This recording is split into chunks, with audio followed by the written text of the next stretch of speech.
Welcome to Vivekananda academy. Thumbnail দেখে তোমরা বুঝিয়ে গেছো আজকে কোন বিষয় নিয়ে আলোচনা করতে চলেছি। আজকে আলোচনা করতে চলেছি দশম শ্রেণী, অর্থাৎ দশম শ্রেণীর ভূগোল বিষয়ের প্রথম অধ্যায়ের নদীর কাজ।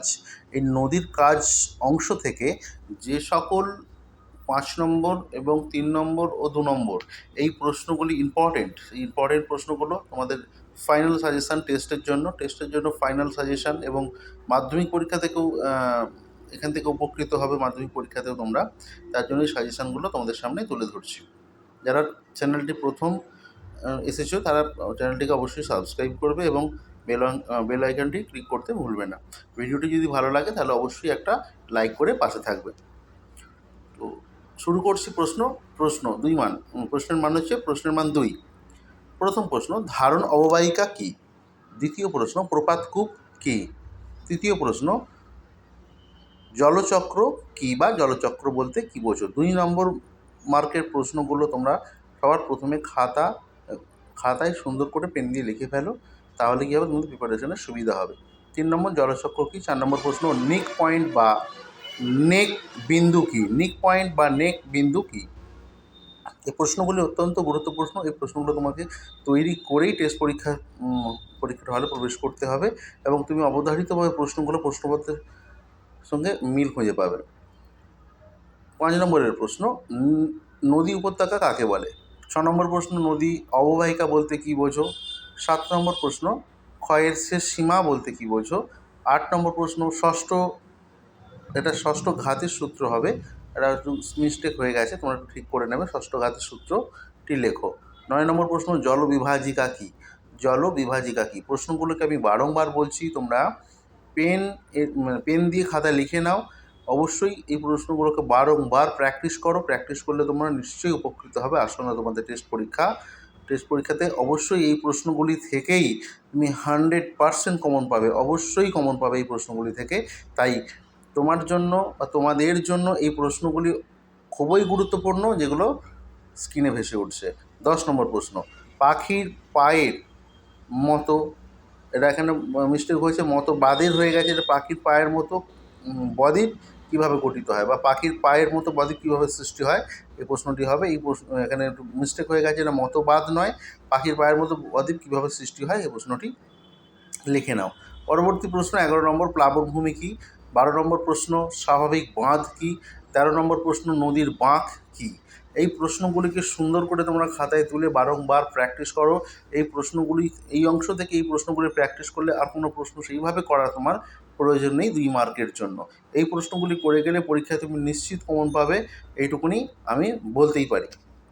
পরবর্তী প্রশ্ন এবার দেখে নিচ্ছি আস্তে আস্তে স্ক্রল করে, তোমার প্রশ্নগুলোকে আমি ধীরে ধীরে স্ক্রল করে দিচ্ছি, তোমরা দেখে নাও।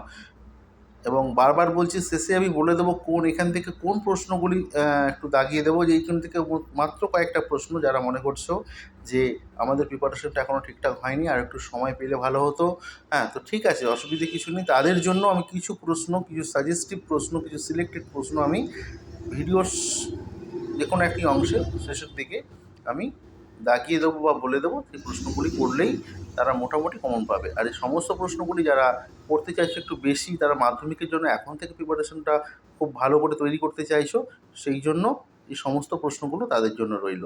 অর্থাৎ যারা মনে করছো টেস্ট পরীক্ষায় আমাদের হয়তো আশানুরূপ সেইভাবে ফলাফল করতে পারবো না, ভয় পাওয়ার কোনো কারণ নেই। যে প্রশ্নগুলো আমি ইম্পর্টেন্ট বলে দেবো, সেগুলোকে অবশ্যই গুরুত্ব সহকারে করে নেবে। 14 নম্বর প্রশ্নে আসি, খাঁড়ি কী? 14 নম্বর প্রশ্ন, খাঁড়ি কী? 15 নম্বর প্রশ্ন, বদ্বীপ বলতে কী বোঝো? এই প্রশ্নগুলি 2 নম্বরের জন্য মাত্র 15টি প্রশ্ন রয়েছে এই অংশ থেকে। এই 2 নম্বরের প্রশ্নের জন্য এই 15টি প্রশ্ন থেকেও আমি বেছে দেবো কয়েকটি প্রশ্ন ভিডিওর শেষে। সেগুলো করলেই তোমরা মোটামুটি উপকৃত হবে, এবং যারা চাইছো একটু বেশি করে পড়তে বা আরও বেশি করে জানতে বা পরীক্ষায় আরও একটু ভালো রেজাল্ট করতে বা খুব ভালো রেজাল্ট করতে, তারা সব প্রশ্নগুলোকেই ফলো করে যাবে। আসছি 3 নম্বর প্রশ্ন, প্রশ্নের মান 3, নদীর কাজ টপিক থেকে 3 নম্বরের যে প্রশ্নগুলো তোমাকে করতে হবে সেগুলো হচ্ছে, 1, জলপ্রপাতের পশ্চাৎ অপসারণ হয় কেন, বা জলপ্রপাত পিছনের দিকে সরে যায় কেন? 2 নম্বর প্রশ্ন, নদীর ক্ষয়কার্যের প্রক্রিয়াগুলি উল্লেখ করো। 3 নম্বর প্রশ্ন, নদীর বহন কার্যের প্রক্রিয়াগুলি উল্লেখ করো। 4 নম্বর প্রশ্ন, নদীর মোহনায় বদ্বীপ গড়ে ওঠার শর্তগুলি লেখো। বা কোনো নদীর মোহনায় প্রশ্নটা ঘুরিয়ে আসতে পারে, কোনো নদীর মোহনায় বদ্বীপ গড়ে ওঠার শর্তগুলি উল্লেখ করো। অথবা আস্তে আস্তে আমি দেখিয়ে দিচ্ছি, তোমরা খাতা পেনের অবশ্যই টুকে নাও, খাতার মধ্যেই প্রশ্নগুলোকে নোট ডাউন করো এবং বারবার অনুরোধ করছি তোমাদেরকে এগুলো প্র্যাকটিস করার। সব নদীর মোহনায় বদ্বীপ গড়ে ওঠে না কেন, এটাও ঘুরিয়ে আসতে পারে। সেই সব নদীর মোহনায় বদ্বীপ কেন গড়ে ওঠে না, এই প্রশ্নটা ঘুরেও আসতে পারে। প্রশ্নগুলি অথবা প্রশ্নগুলোকেও ভালো করে লিখে নাও, কারণ প্রশ্ন অনেক সময় ঘুরিয়ে আসে, আমরা দেখছি মাধ্যমিক বিশেষ করে টেস্ট এবং মাধ্যমিক ফাইনালতে অনেক সময় একটু ঘুরিয়ে দেয় প্রশ্নটা। সেই জন্য তোমাদের বুঝতে অসুবিধা হয়, যাতে বুঝতে না অসুবিধা হয় সেই জন্য অথবা প্রশ্নগুলো এখানে তুলে ধরা হয়েছে। 5 নম্বর প্রশ্ন, গিরিখাত ও ক্যানিয়ন, এখানে একটু মিস্টেক হয়েছে, গিরিখাত ও ক্যানো নয়, খাত ও ক্যানিয়ন এর মধ্যে পার্থক্য, অর্থাৎ গিরিখাত ও ক্যানিয়নের মধ্যে পার্থক্য লেখো। পরের প্রশ্ন, পলল শঙ্কু ও পলল ব্যজনীর মধ্যে পার্থক্য লেখো। গুরুত্বপূর্ণ পার্থক্যগুলি খুব ভালো করে প্র্যাকটিস করবে। পলল শঙ্কু ও পলল ব্যজনীর মধ্যে পার্থক্য লেখো। 7 নম্বর প্রশ্ন, মন্থকূপ এবং প্রপাতকূপ, মন্থকূপ এবং প্রপাতকূপের মধ্যে পার্থক্য লেখো। খুবই গুরুত্বপূর্ণ একটি প্রশ্ন।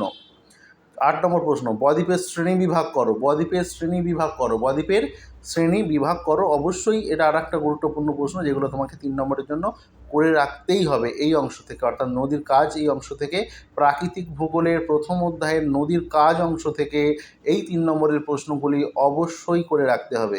পরবর্তী প্রশ্নতে আসছি। 9 নম্বর প্রশ্ন, গিরিখাত বলতে কী বোঝো। 9 নম্বর প্রশ্ন, গিরিখাত বলতে কী বোঝো। 10 নম্বর প্রশ্ন, ক্যানিয়ন বলতে কী বোঝো। কোশ্চেন নাম্বার 10, ক্যানিয়ন বলতে কী বোঝো।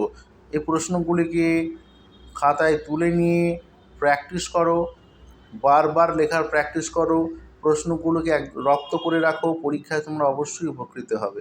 11 নম্বর প্রশ্ন, উপনদী ও শাখা নদীর মধ্যে পার্থক্য লেখো। উপনদী এবং শাখা নদীর মধ্যে পার্থক্য লেখো। এই 3 নম্বরের প্রশ্নগুলি, মাত্র 11টি প্রশ্ন দিয়েছি, 3 নম্বরের প্রশ্ন করে গেলেও আমি ভিডিওর শেষ অংশে আমি নিশ্চয়ই এর মধ্যে থেকে কয়েকটি প্রশ্ন, হাতে গোনা কয়েকটি প্রশ্ন বেছে দেবো, যা তোমরা টেস্ট পরীক্ষা এবং ফাইনাল পরীক্ষার জন্য তোমরা কমন পাবেই। এবার আসছি 5 নম্বরের প্রশ্ন। নদীর কাজ অংশ থেকে 5 নম্বর মার্কে কোন কোন প্রশ্নগুলো করতেই হবে সেগুলো তুলে ধরা হচ্ছে। 5 নম্বরের প্রশ্ন আসছি।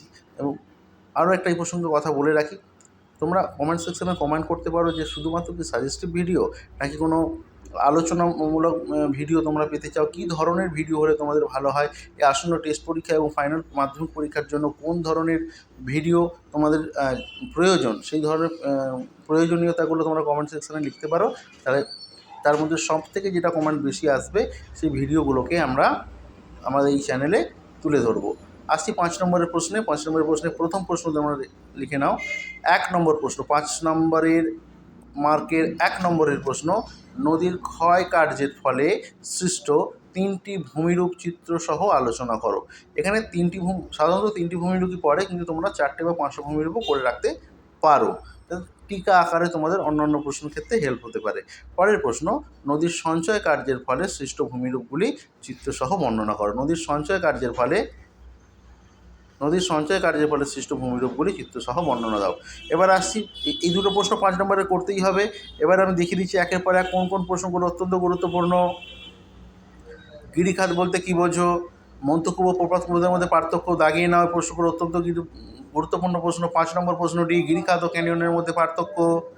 এবং 4 নম্বর প্রশ্নটি, সব নদীর মোহনায় বদ্বীপ গড়ে ওঠে না কেন, বা নদীর মোহনায় বদ্বীপ গড়ে ওঠে না কেন, এই প্রশ্নটি অবশ্যই গুরুত্বপূর্ণ। জলপ্রপাতের পশ্চাৎ অপসারণ হয় কেন, অত্যন্ত গুরুত্বপূর্ণ প্রশ্ন। এবারে আসছি 2 নম্বরের প্রশ্ন, স্বাভাবিক বাঁধ দাগিয়ে রাখো, খুব গুরুত্বপূর্ণ প্রশ্ন। প্লাবনভূমি দাগিয়ে রাখো। জলবিভাজিকা কী দাগিয়ে রাখো। ষষ্ঠ ঘাতের সূত্র অবশ্যই গুরুত্বপূর্ণ, এগুলো দাগিয়ে রাখো। ক্ষয়ের শেষ সীমা মোটামুটি 2 স্টার দিয়ে রাখো, গুরুত্বপূর্ণ। এছাড়াও প্রশ্নগুলো দেখে নেওয়ার একবার ঠিকঠাক তোমরা খাতায় তুলেছো কি না।